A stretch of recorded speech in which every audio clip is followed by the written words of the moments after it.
यार बचपन में अपनी कुरान पाक की तिलावत बेहतर नहीं कर पाया, और अब 9 to 5 की दौड़ में वक्त ही नहीं मिल पाता, और मिल भी जाए तो किसी से पूछने में शर्म आती है। यार तुम्हें एक सोल्यूशन बताऊं, तुम फैजान कुरान डिजिटल पेन ले लो।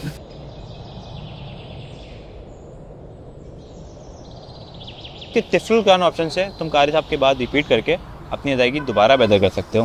अल्हम्दुलिल्लाहि रब्बिल आलमीन।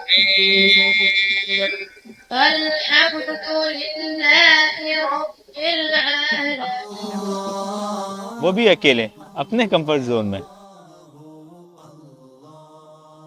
हो सकता है आप भी इसी कश्मकश से गुजर रहे हो और कुरान पाक ठीक अदायगी से पढ़ना चाहते हो, तो अभी मकतबुल मदीना.com पर जाएं और घर बैठे फैजान कुरान डिजिटल पेन मंगवाएं।